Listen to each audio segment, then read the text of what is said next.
नमस्कार, झारखंड समाचार में आप सबका स्वागत है। आइए जानते हैं सुबह से लेकर शाम तक की तमाम बड़ी खबरों को। इससे पहले चैनल को सब्सक्राइब नहीं किया है तो प्लीज चैनल को सब्सक्राइब कर बेल आइकन को प्रेस कर दीजिए ताकि खबरों का अपडेट आपको मिलता रहे।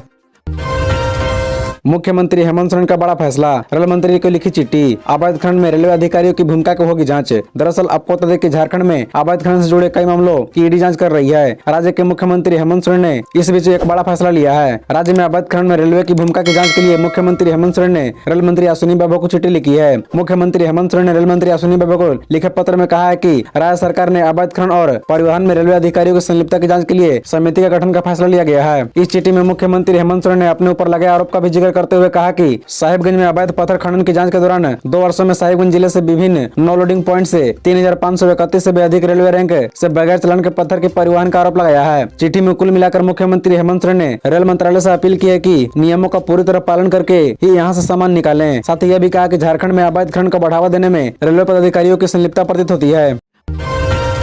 शिक्षा मंत्री जगन्नाथ महतो को जान से मारने की मिली धमकी, पत्र भेजने वाले व्यक्ति ने की यह बड़ी मांग।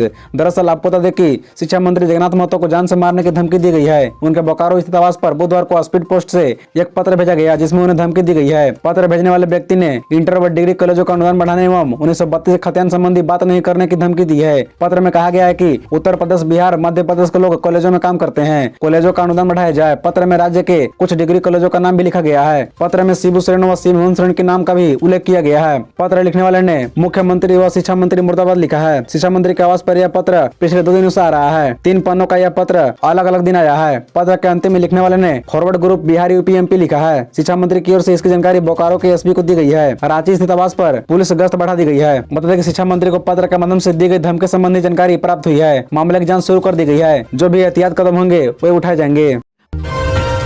झारखंड में भारत जोड़ो यात्रा कार्यक्रम के दौरान भिड़े कांग्रेसी, अध्यक्ष राजेश ठाकुर हुए जख्मी। दरअसल आपको बता दें कि जामताड़ा में कांग्रेस की भारत जोड़ो यात्रा कार्यक्रम के दौरान बुधवार को कांग्रेस के 2 गुटों में झड़प हो गई। इसके बाद प्रदेश अध्यक्ष राजेश ठाकुर को बीच बचाव करना पड़ा जिसमें वे जख्मी हो गए। मामलों को शांत करने के लिए पुलिस का हस्तक्षेप करना पड़ा। बताया जाता है कि भारत जोड़ो यात्रा के तहत पदयात्रा में कांग्रेस प्रदेश अध्यक्ष राजेश ठाकुर, कृषि मंत्री बादल पत्रलेख, यूथ कांग्रेस के प्रदेश अध्यक्ष अभिजीत राज व अन्य जामताड़ा पहुंचे थे। कोर्ट मोड़ स्थित बिरसा मुंडा व बाबा साहेब की प्रतिमा पर माल्यार्पण व झंडोत्तोलन कर यात्रा शुरू हुई। नवयुक्त जिला अध्यक्ष हरिमोहन मिश्रा के नेतृत्व में जैसे ही प्रदेश अध्यक्ष व अन्य नेता गांधी चौक पहुंचे तभी विधायक डॉक्टर इरफान अंसारी भी अपने समर्थकों के साथ वहां पहुंचे और एक साथ गांधी जी की प्रतिमा पर माल्यार्पण किया। इसी बीच बताया जाता है कि विधायक के एक समर्थन ने जिला अध्यक्ष को धक्का देने का प्रयास किया और इरफान अंसारी के कार्यकर्ताओं ने उनके समर्थन में नारे भी लगाए। इसके बाद दोनों समर्थकों के बीच झड़प शुरू हो गई। दोनों ओर से धक्का मुक्की होने लगी। दोनों गुटों के समर्थकों को डांट फटकार लगाकर कार्यक्रम स्थल से हटाया गया। लेकिन सुभाष चौक पर दोबारा यूथ कांग्रेस के प्रदेश अध्यक्ष व विधायक के समर्थन में हाथापाई हो गई। माहौल को देखते हुए डीएसपी जगदीश प्रसाद घटनास्थल पर पहुंचे और माहौल को शांत कराया।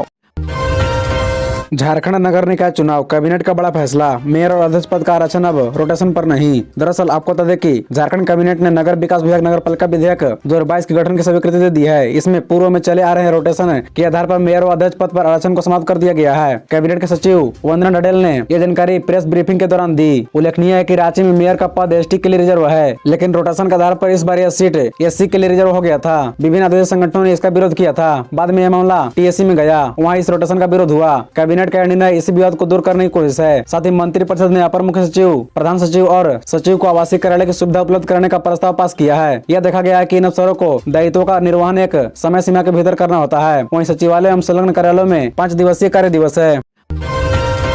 राज्यपाल रमेश बैस ने सीएम हेमंत को लिखा पत्र, मेन रोड हिंसा और रोपवे हादसे की जांच पूरी कर कार्रवाई करने का आदेश। दरअसल आपको बता दें कि राज्यपाल रमेश बैस ने मुख्यमंत्री हेमंत सोरेन को पत्र लिखा है। उन्होंने सीएम से कहा है कि रांची मेन रोड हिंसा और त्रिकुट पहाड़ी रोपवे हादसे की जांच पूरी कर दोषियों पर कार्रवाई की जाए। राज्यपाल ने लिखा है कि यह आश्चर्यजनक है कि राज्य में हुई ऐसी संवेदनशील घटनाओं की राज्य सरकार की ओर से कोई मॉनिटरिंग नहीं की गई। राज्यपाल ने मुख्यमंत्री को इन विशेष घटनाओं की तरफ ध्यान आकृष्ट कराते हुए कहा कि 10 अप्रैल 2022 को देवघर जिला के त्रिकुट पहाड़ी पर रोपवे दुर्घटना हुई थी। इस दुर्घटना की जाँच के लिए राज्य सरकार द्वारा 19 अप्रैल 2022 को एक समिति गठित की गई थी। समिति को 2 माह में रिपोर्ट जमा करना था। वहीं रांची में 10 जून 2022 को सांप्रदायिक हिंसा एवं पुलिस फायरिंग की घटना हुई थी। इस घटना की जांच के लिए राज्य सरकार द्वारा 2 वरीय पदाधिकारियों की एक समिति गठित की गई थी, जिसे 2 माह में रिपोर्ट सौंपनी थी। लेकिन संबंधित जांच एजेंसियों द्वारा कोई रिपोर्ट राज्य सरकार को नहीं सौंपी गई। राजभवन द्वारा मुख्य सचिव से इस विषय पर जानकारी मांगी गई थी।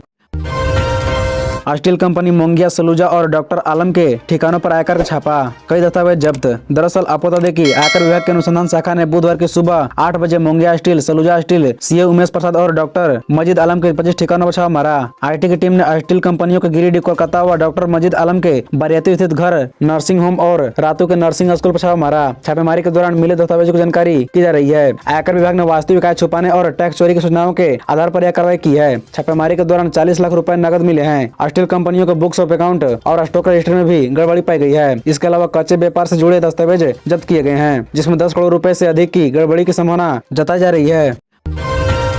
हाईकोर्ट ने ईडी से पूछा, अमित अग्रवाल को क्यों न जमानत दी जाए। दरअसल आपको बता दें कि कैश देकर पेएल मैनेज करने के केस में जेल में बंद कोलकाता के व्यवसायी अमित अग्रवाल की जमानत याचिका पर बुधवार को सुप्रीम कोर्ट में सुनवाई हुई। सुनवाई सुप्रीम कोर्ट के जस्टिस संजीव खन्ना और जस्टिस एमएम सुंदरेश की खंडपीठ में हुई। सुनवाई के दौरान अमित अग्रवाल की ओर से अधिवक्ता मुकुल रोहतगी और रंजिता रोहतगी ने पक्ष रखते हुए कहा कि क्लाइंट को सिर्फ इसलिए गिरफ्तार किया गया है क्योंकि उन्होंने राजीव कुमार की शिकायत की। जब इस केस से जुड़े आरोपी अधिवक्ता राजीव कुमार को बेल मिल गई है तो उन्हें भी बेल मिलनी चाहिए। कोर्ट ने ईडी से पूछा है कि अमित अग्रवाल को बेल क्यों नहीं दी जाए। ईडी की ओर से कहा गया है कि हम इस पूरे मामले में जवाब दाखिल करेंगे।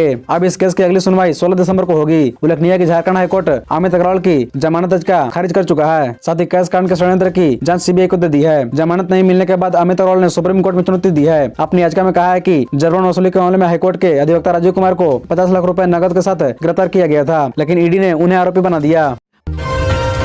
बिहारी है या झारखंडी, दोहरा शतक लगाकर सुर्खियों में आए ईशान किशन ने खुद बताया। दरअसल आपको बता दें कि बांग्लादेश के खिलाफ दोहरा शतक लगाकर सुर्खियों में आए भारतीय क्रिकेटर ईशान किशन इन दिनों रांची में हैं और जेएससी स्टेडियम में रणजी ट्रॉफी खेल रहे हैं। बुधवार की शाम को एक निजी कार्यक्रम में हिस्सा लेने पहुंचे ईशान किशन ने मीडिया से बातचीत की। ईशान किशन ने यहाँ दोहरे शतक, क्रिकेट करियर और बांग्लादेश के खिलाफ तीसरे वनडे मुकाबले में पूर्व कप्तान विराट कोहली के साथ बेहतरीन साझेदारी और उनके बिहारी या झारखंडी होने के विवाद पर खुलकर बातचीत की। इस दौरान उन्होंने फैंस के साथ भी जमकर सेल्फी और तस्वीरें खिंचाई, ऑटोग्राफ भी दिए। दोहरे शतक के बाद बिहारी बनाम झारखंडी वाले बयान पर ईशान किशन ने कहा कि मैं देश का हूँ, देश के लिए खेलता हूँ। जहाँ तक बात बिहारी या झारखंडी होने की है तो मुझे दोनों ही राज्यों से भरपूर प्यार मिला है। ईशान किशन ने कहा कि मैं बिहार में पैदा हुआ, मेरी परवरिश भी वहीं हुई है, लेकिन मैंने झारखंड में काफी क्रिकेट खेला। प्रथम श्रेणी क्रिकेट झारखंड के लिए खेलता हूँ। यहाँ मुझे ऐसे मौके मिले जिसके बदौलत मैं टीम इंडिया तक का सफर तय कर सका। उन्होंने कहा कि मुझे पसंद करने वाले बिहार में भी हैं और झारखंड में भी। मुझे बिहार और झारखंड दोनों पसंद है। ईशान किशन ने कहा कि मेरा परिवार बिहार में ही रहता है। झारखंड और बिहार दोनों ही जगह मेरे दोस्त हैं, फैंस हैं।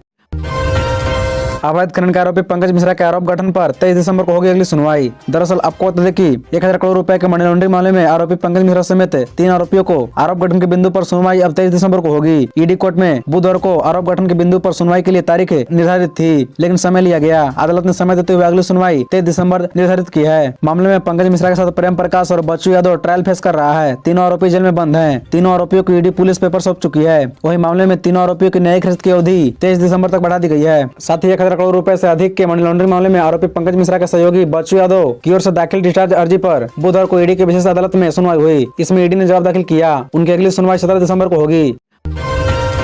अब नहीं होगी नगर निगम के नक्शे की धांधली। भवन का नक्शा पास कराने के लिए अब आवेदक का मोबाइल नंबर और ईमेल आईडी अनिवार्य है। दरअसल आपको बता दें कि रांची में अब भवन का नक्शा पास कराने के लिए आवेदक का मोबाइल नंबर और ईमेल आईडी देना अनिवार्य होगा। आरआईडीए उपाध्यक्ष मुकेश कुमार ने सभी लाइसेंस टेक्निकल पर्सन को कहा है कि आवेदन करते समय आवेदक के संपर्क नंबर की जगह उनका मोबाइल नंबर और ईमेल आईडी डालें और एलटीपी के संपर्क नंबर की जगह अपना मोबाइल नंबर डालें। आवेदक का मोबाइल नंबर और ईमेल आईडी नहीं डालने वाले एलटीपी का रजिस्ट्रेशन रद्द किया जाएगा, क्योंकि नक्शा पास कराने में किसी तरह की समस्या आती है तो उसकी जानकारी आवेदक को नहीं मिलती है। मोबाइल नंबर आने के बाद किसी भी तरह की आपत्ति या सूचना की जानकारी सीधे आवेदक को मिलेगी। इससे बिचौलिए की भूमिका भी समाप्त हो जाएगी। रांची नगर निगम क्षेत्र में नया घर बनाने वाले इन दिनों काफी परेशान है, क्योंकि नगर निगम से स्वीकृति नक्शा की कॉपी आवेदकों को नहीं मिल रही है। नक्शा की प्रति नहीं मिलने से अधिकतर लोग घर का निर्माण शुरू नहीं कर पा रहे हैं। निगम में जाने पर जवाब मिल रहा है कि अभी सभी तरह के कार्य पर रोक लगी है। खबरों से जुड़े रहने के लिए चैनल को सब्सक्राइब, वीडियो को लाइक एवं एक दूसरे से शेयर जरूर करें। धन्यवाद।